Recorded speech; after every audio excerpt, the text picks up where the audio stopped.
Hello viewers, welcome to tickling taste. முத்தான 3 tips டே 3 பார்க்க போகிறோம். நம்ம வீட்டில் செய்யக்கூடிய வேலைகளை ரொம்ப ஈஸியாகவும் செய்கிறதுக்கும் அதே போல் நமக்கு யூஸ்ஃபுல்லாக இருக்கக்கூடிய டிப்ஸ் தாங்க இது. டிப் நம்பர் 1, ஒரு பவுல் எடுத்துக்கணும். அந்த பவுலில் அரை கிளாஸ் அளவுக்கு தண்ணி ஊற்றிட்டு இதில் 6லேருந்து 7 கிராம்பு சேர்த்துக்கணும். அதுக்கும் அடுத்து எலுமிச்சம்பழத்தை பிழிஞ்சிட்டு வச்சுருப்போம் பார்த்தீங்களா, அந்த தோல் இருந்தால் எடுத்துக்கலாம். அப்படி இல்லைனாக்கா நம்ம வீட்டில் காஞ்சி போன எலுமிச்சம்பழம் இருக்கும் பார்த்தீங்களா, அதை கூட எடுத்துக்கலாம். அதை எடுத்துகிட்டு அதில் மீதி சாறு எதுவும் இருந்துச்சு அப்படின்னாக்கா அதையும் கொஞ்சம் அதிலே பிழிஞ்சு விட்டுறணும். நல்லா பிழிஞ்சு விட்டதுக்கப்புறமா இதை சின்ன சின்ன பீசஸாக கட் பண்ணி இந்த தண்ணியில் சேர்த்துக்கணும். இதை நம்ம என்ன செய்ய போகிறோம் அப்படின்னாக்கா நம்ம ஃப்ரிட்ஜில் தாங்க வைக்க போகிறோம். ஏன் அப்படின்னா நம்ம ஃப்ரிட்ஜில் பார்த்திங்கனாக்கா திறந்தா ஒரு ஸ்மெல் எப்போவுமே அடிச்சுக்கிட்டே இருக்கும். அந்த ஸ்மெல்லை போக்குறதுக்கும் மாவு வச்சுருப்போம், இல்லை பூ வச்சுருப்போம், இந்த மாதிரி ஏதாவது ஒரு வாசம் வந்துக்கிட்டே இருக்கும். அதை அப்படியே பார்த்திங்கன்னா இந்த எலுமிச்சம்பழம் இந்த கிராம்பும் பார்த்திங்கன்னா உள்ளிழுத்துக்கும். இது டெஸ்டடுங்க. நான் நிறைய தடவை செஞ்சுருக்கேன். எனக்கு ரொம்பவே யூஸ்ஃபுல்லாக இருந்திருக்கு. ஃப்ரிட்ஜில் ஒரு இடத்துல மேலே இல்லைனாக்க கீழே அடுக்கில் வச்சிங்கன்னா ரொம்ப நல்லது. ஒரு ஓரமாக வச்சு விட்ருங்க, அப்படியே இருக்கட்டும். ஒரு 5 நாளைக்கு ஒரு தடவை இந்த தண்ணியை சேஞ்ச் பண்ணிக்கோங்க. நிச்சயமாக நீங்கள் இதை செய்து பாருங்கள். உங்களுக்கு இந்த டிப் ரொம்பவே யூஸ்ஃபுல்லாக இருக்கும். 2வது டிப் பார்ப்போம்.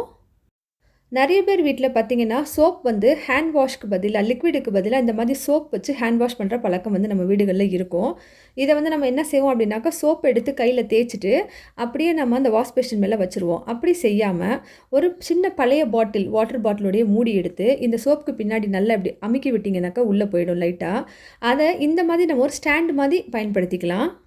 அதனால் சோப் பார்த்திங்கன்னா நம்ம வாஷ் பேஷன் மேலே வைக்க வேண்டியதும் இருக்காது. அதே போல் தண்ணியாகவும் ஆகாது, கொஞ்சம் நல்லா ட்ரையாகவும் ஆயிரும்.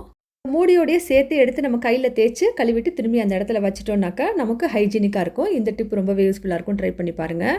3வது டிப் பார்ப்போம். ஏதாவது சாப்பாடு வாங்கியிருப்போம்ல, அதுக்கு வரக்கூடிய இந்த டப்பாவில் 2 டீஸ்பூன் கடுகு சேர்த்துக்கணும். இதில் 4 டேபிள் ஸ்பூன் அளவுக்கு ஷாம்பு சேர்த்துக்கணும். இப்போ 1 ரூபி ஷாம்பு இருக்குது பார்த்தீங்களா, அது கூட சேர்த்துக்கலாம். 1 ரூபி ஷாம்பு இப்போ கைவசம் இல்லை, அதனால் டப்பாவில் இருக்க ஷாம்பு டைரெக்டாக சேர்த்துக்கிறேன். அதுக்கும் அடுத்து இதில் பேக்கிங் சோடா 2 டீஸ்பூன் சேர்த்துக்கணும்.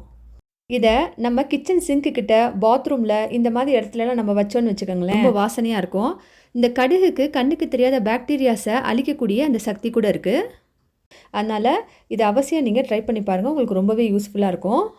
இந்த டப்பாவோட மூடி மேலே ஃபோர்க் எடுத்துகிட்டு நல்லா சூடு பண்ணிவிட்டு இந்த மாதிரி சின்ன சின்ன ஓட்டையாக போட்டுக்கிட்டோம் அப்படின்னாக்கா இதுலேருந்து ஒரு அழகான ஸ்மெல் வந்துக்கிட்டே இருக்கும். அதனால் கிருமிகள்லாம் ரொம்ப அதிகமாக வராமல் இருக்கும். ஒரு சின்ன சின்ன பூச்சிலாம் இருக்கும் பார்த்தீங்களா, அது வராமல் இருக்கும். இன்றைக்கி சொன்ன டிப்ஸ் எல்லாம் ரொம்ப பிடிச்சிருக்குன்னு நினைக்கிறேன். தேங்க்யூ ஃபார் வாட்சிங்.